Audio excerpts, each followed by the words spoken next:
नमस्कार, मैं हूं मनीष कुमार और आप देख रहे हैं द फेडरल देश।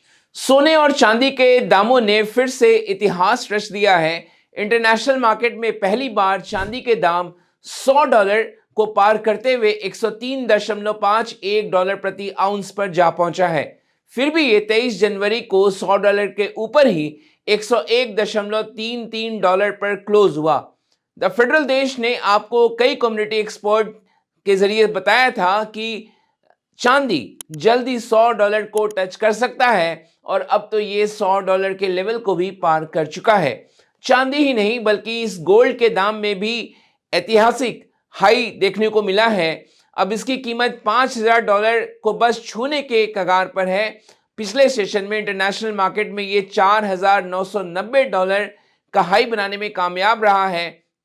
दोनों ही मेटल्स यानी सोने और चांदी में जो तेजी है उसने कम्युनिटी एक्सपर्ट्स को, पूरी दुनिया भर को और निवेशकों को हैरान कर दिया है। लोगों के समझ में नहीं आ रहा कि आखिरकार सोने और चांदी की कीमतें कहां जाकर थमेंगी। दुनिया में बढ़ती अनिश्चितता के कारण लोग सुरक्षित निवेश की तलाश कर रहे हैं और यही कारण है कि सोने और चांदी की तरफ निवेश बढ़ा है। सोने और चांदी की कीमतों में लगातार इजाफा हो रहा, ये रुकने थमने का नाम नहीं ले रहा। कई विदेशी ब्रोकरेज कंपनियों का मानना है कि आगे भी सोने की कीमतें बढ़ती रहेंगी। जैसे कुछ का अनुमान है कि आने वाले समय में सोना 6000 से लेकर $6600 प्रति आउंस तक जा सकता है। दुनिया की बड़ी ब्रोकरेज हाउसेज ने सोने को लेकर भविष्यवाणी की है, वो बहुत बुलिश नजर आ रही है सोने पर। जेफरीज ने कहा है कि सोना $66 प्रति आउंस के लेवल तक जा सकता है। यार्डेनी ग्रुप का कहना है कि ये $6000 को छू सकता है। यूबीएस ने $5400 का टारगेट दिया है। जेपी मॉर्गन ने $5050 का टारगेट दिया है। बीओएफए यानी बैंक ऑफ अमेरिका और एएनजेड ने $5000 का टारगेट दिया है। खास बात यह है कि 2026 के लिए जो इन ब्रोकरेज हाउसेज ने गोल्ड की कीमतों को लेकर जो टारगेट दिए थे वो इस साल के शुरुआत में यानी पहले महीने जनवरी में ही पूरे हो चुके हैं।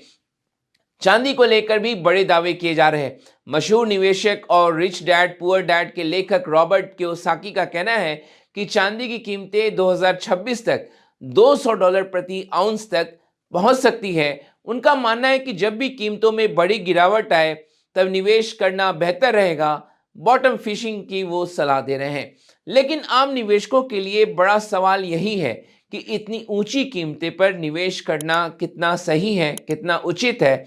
कम्युनिटी एक्सपर्ट्स का कहना है कि मौजूदा लेवल पर फिजिकल सोना या चांदी खरीदना छोटे निवेशकों के लिए मुश्किल हो सकता है, क्योंकि ये बहुत ही महंगा हो चुका है। ऐसे में खरीदने के लिए ज्यादा पैसे भी चाहिए।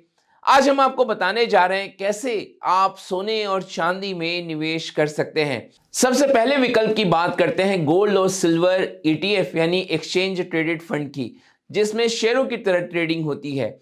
ईटीएफ में बहुत कम रकम से निवेश की शुरुआत की जा सकती है। इन्हें शेयरों के समान खरीदना बेचना आसान होता है। ना तो मेकिंग चार्ज लगता है और न ही सोने चांदी रखने की झंझट होती है। चूंकि कीमतें पहले ही काफी ऊपर है, इसलिए एक साथ बड़ी रकम निवेश करना जोखिम भरा हो सकता है। दूसरे विकल्प में निवेशक म्यूचुअल फंड्स के गोल्ड और सिल्वर फंड ऑफ फंड में एसआईपी के जरिए धीरे धीरे कर निवेश कर सकते हैं। इसमें जोखिम कम होता है और लंबे समय तक आप एसआईपी कर सकते हैं, जैसे इक्विटी म्यूचुअल फंड में किया जाता है। आसान शब्दों में समझें, ज्यादा जोखिम उठा सकते हैं तो सीधे गोल्ड सिल्वर ईटीएफ में निवेश करें और कम जोखिम चाहते हैं तो म्यूचुअल फंड में एसआईपी के जरिए गोल्ड और सिल्वर फंड्स में निवेश कर सकते हैं। फिजिकल सोना चांदी मौजूदा समय में बहुत महंगे हो चुके हैं, इसलिए छोटे निवेशकों के लिए सीधे इसकी खरीदारी करना मुश्किल हो सकता है। छोटे और जो सीमित बजट वाले निवेशकों के लिए गोल्ड और सिल्वर ईटीएफ बेहतर है। इनमें कम रकम से निवेश की शुरुआत की जा सकती है। बेचना खरीदना आसान तो होता ही है, मेकिंग चार्ज या डिप्रिसिएशन जैसी दिक्कत नहीं होती। हालांकि गोल्ड और सिल्वर ईटीएफ की कीमतें पहले ही बहुत बढ़ चुकी हैं। आज हम आपको कुछ गोल्ड ईटीएफ के बारे में बताते हैं जो बाजार में उपलब्ध हैं और जिनके जरिए आप गोल्ड ईटीएफ में निवेश करते हैं। सबसे पहले बात करते हैं निपॉन इंडिया ईटीएफ गोल्ड 20 की। इसके साथ ही टाटा गोल्ड ईटीएफ भी बाजार में उपलब्ध है। Axis gold ETF, ICICI prudential gold ETF, SDF gold ETF भी शामिल है। तो ये कुछ गोल्ड ETF के फंड्स हैं। जबकि सिल्वर ETF की बात करें तो निपॉन सिल्वर ETF, जो कि सिल्वर 20 के नाम से जाना जाता है, Tata silver ETF, HDFC silver ETF, SBI silver ETF, grow silver ETF भी शामिल है। और इन ETF में आप के जरिए आप गोल्ड और सिल्वर में निवेश कर सकते हैं।